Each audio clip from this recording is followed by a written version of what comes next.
We are live in Studio B. This is your day-to-day BYU Sports play-by-play. I'm Spencer Linton. To my left sits Jerem Jordan, and to his left is the man we just introduced as the host of After Further Review. Dave McCann is back on the program. Rocking the BYU Sports Nation throwback black T-shirt with white lettering. I haven't seen that in a while. It's old school. Yeah.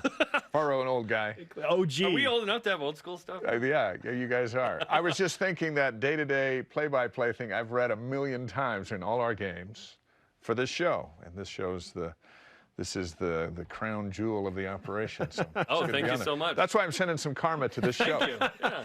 Well, we can Remember we sent Zach Wilson some karma. It was 2 weeks delayed. Yeah. Yep. But it arrived last Sunday. Well, there's a shipping issue 2 days ago around the world. That's what, because of COVID. And anyway, he was great Sunday. So yes, he was. It just took a while to get there. That was an amazing weekend, by the way. Just it was Zach Wilson, it was Taysom Hill, it was obviously BYU, Utah State. It was getting in the top 10. Life's good right now. I'll be honest. So the Jets game went into the second session of conference. So I'm like, so I had on my phone, just following along on the couch, minding my own business, watching conference, looking down because they'd gone into, it was the last few seconds, and then they tied it and went in overtime, and they missed the kick, to tie the game or whatever, and I was just like, he missed the kick. I'm like, oh yes. Okay. And my wife looks at me disgusted, takes my phone, and puts it over here, and that was that. And I'm like, what am I, 7? Could I have not just waited till 4 o'clock? But anyway, that was, and then Taysom was running touchdowns, and bruising. It was good. It was a good weekend for all that stuff. Dave McCann, master of the dual screen experience. one time master. All right, before the break, we teased that we were going to discuss the BYU quarterback situation. The Cougars, well documented in 2019, started a third stringer, Baylor Romney, who was a freshman. They were coming off a loss to South Florida against a ranked, undefeated Boise team in the rain in LaVell Ridge Stadium in 2019. There are people that are feeling some trepidation, like, oh man, is Boise State going to return the favor to BYU in the rain forecasted when BYU's unbeaten and ranked? And in come the Broncos. Hall of Famer Hank Bachmeier is going to be in town. The Broncos coming with a losing record. They're 2-3. Like, he's a good player. Dave, what level of concern do you have or trepidation that Boise State's ready to repay the favor? Well, I watched the Nevada game the other day, and Boise State didn't even look interested in that game. It was on their home field. They rushed for 22 yards. And I thought to myself, are they capable of coming down here and beating BYU and turning their season around and marching on like we did in 19? I'm not sure if they are. I'm not sure if they're good enough. They got a different coach. They have a different system. They have different players. And we haven't faced Bachmeier yet. So could they do it? You bet. We see it in college football every Saturday. But they got to counter what BYU does best. They don't turn it over. They protect their quarterback. I mean, the Boise quarterback's been sacked 13 times. BYU's quarterbacks, no matter who it is, 4.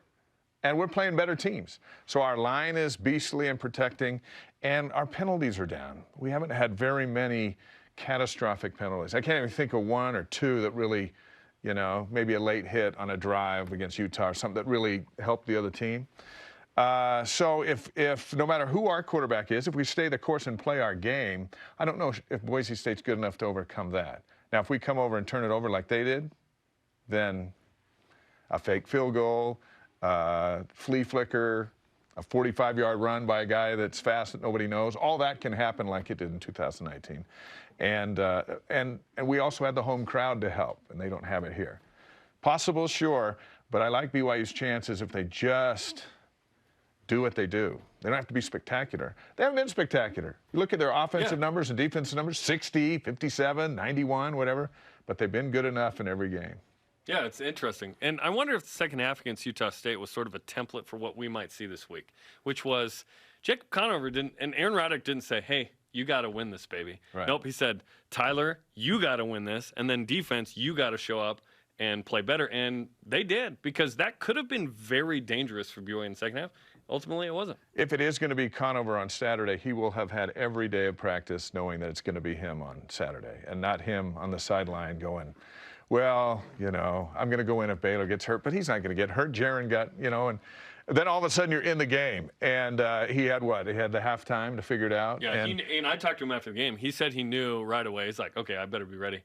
And he looked scared to death. I couldn't tell if it was his visor or what, but his eyes looked like, this is my first game since high school, which it was.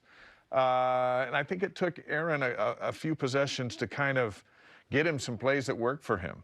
But with a full week of practice, and remember, he competed for the job in the spring and the summer, and in theory in the fall. So do what you do, and you can win with Conover. If he throws 5 picks, then probably not. But he's not. I don't think they're going to have him in a position to throw 5 picks. Right. Isn't that gnarly though? The BYU's down to its third-string quarterback potentially, and we're still feeling good.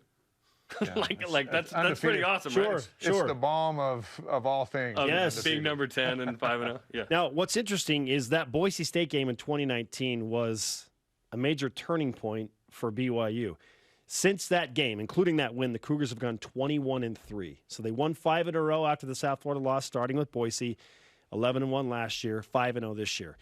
As you have watched this team progress under Kalani Sitake, what has changed to bring about this 21-3 record in the last 24 games? The offensive line. They are monsters, and they have depth, and there's monsters behind the monsters. And that wasn't the case when Taysom and Jamal were running the football. And Jamal's the all-time rushing leader, and Taysom was running all over the place. History has shown they're running for their lives now most of the time, as opposed to just running. But this offensive line and last year's O-line, there are NFL guys on it. And next year's O-line is going to be huge. And I think that's everything. Because if you can run the football, you can do play action. If you can do play action and run the football, you got guys that can go deep. And then you have your tight ends. I just think it all starts with that. And there have been years when we haven't been able to run the football. Well, this isn't that year. And last year wasn't that year. And Tyler Algier is the first to say, my offensive line is making it possible for me. And it's not just because he's a nice guy, which he is. They are. And you look at some of the holes he ran through against Utah State and some of the plays, guys downfield blocking and this and that. I think that's everything, because I think that's where the mentality of toughness comes from. The Utah State coach said afterward, BYU's stronger and tougher. Where did that come from? Not the DBs. It came from up front where it matters. And I think that's been the big difference. And that's what he didn't have when he took over the job. And the fact that, BYU got out of go fast, go hard. They got into what they wanted to get to. Now you have, and think about it, BYU had 3 backups on the O-line Friday. Yeah. Campbell Barrington in at right tackle, and Connor Pay and Joe Tukoff moving around, right? It's just different. And now Tyler Algier, it hit me Friday. I think we probably knew it before, but it really hit me Friday. Oh, Tyler Algier is the MVP of the team right now. Yeah. He's the MVP. Yeah. He's the best football player on the team. Ooh, I think Rico's the best. I think Wilgar's right there, and Rico. Okay, Rico could be in there. Yeah. Rico might be able to beat them all, like in a fight, in a cage fight. But I think you're right. And I think what's different with this team and with our fan base now as we move forward, and you've been talking about the toughest games coming, we're playing with house money. And you're like, how can we play with house money? We're 5-0, and we're trying to get to the prize. In all of independence, getting to the prize was to get into a P5. We've got to beat these P5 teams to legitimize ourselves, and then maybe we'll be a show pony enough where someone will take us. Well, someone's taken us, so we're there. So could we lose Saturday? Would it be catastrophic for the future of the program? No. The future of the program is going to the Big 12. Next season with Notre Dame and Arkansas and Oregon, all that stuff, it's like, if we weren't going to a P5, it would be, I'm going to stress over this, because if we don't beat these, no one will ever take us serious. Yep. Well, we already have the prize. And so next year we celebrate the last year of independence, which, usually people celebrate the first year of independence. Sure. We're celebrating giving up our independence. Yes. I don't know how history will play that around. Dependence. Yeah. 23. But and what I'd hope, when we've kind of had a running theme on AFR is, not to tell people how to think, but we as a fan base should relish in the fact that it's Tuesday. We're 5-0, ranked number 10. Next Tuesday, we might be 6-0, ranked number 8, or we might be ranked 16th, having a terrible loss or whatever. But the here and now and the present is where the fun is. Yes. The stress is in the future, and we don't have to stress anymore, because the payoff is coming whether we win the rest of the games this season and go undefeated next season. If we get gypped out of a New Year's Six bowl this year, well, that's too bad. We're going to the Big 12, as opposed to, well, this is it for us. Independence isn't sustainable. We can't get where we want to go. Well, I think that's what changes this, and I hope fans, if we go undefeated, that'll be awesome. If we don't, We're having a great time. We've accomplished our goal as an independent, and it's coming in 2023. So let's enjoy Saturday. We're going to wear our sweatshirts because it'll finally be sweatshirt weather. We're on national TV again. The team's flying high. We had big recruits coming in. They're choosing BYU. All in the last couple of weeks. I had a conversation where it was like, hey, we're getting some interest we were not before. Oh, yeah. The payoff is already here. So that's why I say house money. And then we go out and play loose, win every game, and we'll still probably go to a lesser bowl than when we're in the Big 12 and we take second place. You know what I want? I want to have a Dependence Day celebration. In 23? Yeah, like July 1st or whatever. 1st, 2023. Bring in Bowlesby and all the guys and have them just take away our freedoms. There will be a Dependence Day Brought celebration. to you by Depends, the diaper. Okay, Dave, you said you were paying attention to our conversation. I don't know if we needed to go there on the Depends thing. I thought that really took us a different direction. Oh, my goodness. That's why this is BYUSN. Most difficult games left on the schedule. Jeremy and I think that it's at Baylor and then at USC and then Boise State #3. How would you rank the toughest games remaining on BYU's schedule? The biggest emotional game will be Virginia for Bronco and all that stuff, and they're capable. As we saw, they beat Miami the other day in a good one. So that's the emotional one. Kind of lucky on that one, but yeah. Oh, yeah. Like a lot lucky on that one. But hey, you know what? Sometimes we get lucky. It happens. It's great. So it's one of the three, USC, Baylor, or Boise State. And I don't think it's Boise State based on how Boise has been. Yeah. I don't understand Baylor. I don't know if they're really good or not. Their biggest test was this last week, and Oklahoma State beat them. But it's there, and it's on a Big 12 venue. So I would put that one as the toughest, with USC the second, because we don't even know what USC is going to be. What will they be? We agree with that order. And I'll tell you this, if we are undefeated or 10-1 or whatever, going to the Coliseum Thanksgiving weekend, we will have more fans at the USC game than USC. Oh, yeah. There's a real possibility. Because USC won't be chasing the prize. And won't that be fun? All of a sudden, we started in Vegas by taking over that place. We will finish in the LA Coliseum. And if you think there is a strong BYU following in Vegas, wait till you see Southern California. Oh, it's incredible. 07, BYU plays UCLA in the Rose Bowl. And I just hear this roar, and I think, oh, UCLA just came out. No, it was BYU. Like, it was like this spiritual moment. It is going to agitate the Trojan loyalists like never before. I have a theory. I call it pioneer settlement theory. So they would occupy space, annoy the locals, and then they'd say, hey, you need to leave now. This happens in all these venues in the West Coast Conference, Santa Clara. You know, it's like, hey, we're going to raise the tickets then. You know, that's going to happen in USC. So what I like coming up is you got USC and Utah. We win that game. Yes. Whoever wins is going to help our schedule.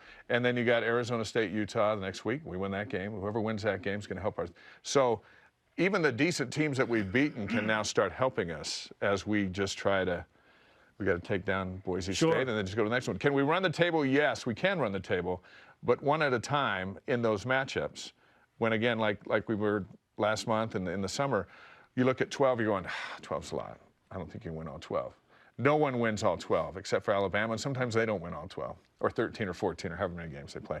But when you line them up mano a mano, it's like, why shouldn't we win that game? Yep, this year it's possible. And then all of a sudden, you can win all. You can't win them all at once, but BYU can line up and win them all after getting through the first 5. It'd be awesome. And oh, by the way, the day of the USC game, BYU at Utah basketball. Yeah, it's going to be good. It's going to be a great day. 2 days after Thanksgiving weekend. That'll be good. Life's Football, good. family, fun. Remember, we've sat on this show being at what, the 4-9 season? That was still on this show. Yeah. We've gone through lows and highs and whatever. It's all good right now. It is all good for Cougar fans. And then it just trickles down all the sports. You know, you turn on BYU TV and you see volleyball, soccer, whatever. You're seeing national power in every sport, but football leads the way. And so we celebrate 5-0 tonight on AFR. We'll celebrate the artistry of Tyler Algier. Yeah, yes. In a variety of angles. And get ready for Saturday with a big countdown to kickoff. I interviewed Tyler and asked him, hey, there's the Big 12 coming. There's BYU's all-time leading rushing record coming. There's the NFL coming. What's most important to you? And he'll give you the answer Saturday during Countdown to Kickoff. All right, we look forward to it. That's why they pay the big bucks. Okay? Let's call the T's. Dave, we look forward to further review. Thanks so much. Thank you. Good to see you. Dependence Day. Dependence Day. July 1st, 2023. Let's seek a different sponsor. Let's go to Perfect. There's got to be something It's better. on brand. Like some kind of ice cream maker or something. not that. Not that. Not adult diapers? Why not? We'll Come on, man. Something. Come on, Independence Day, though. I like it.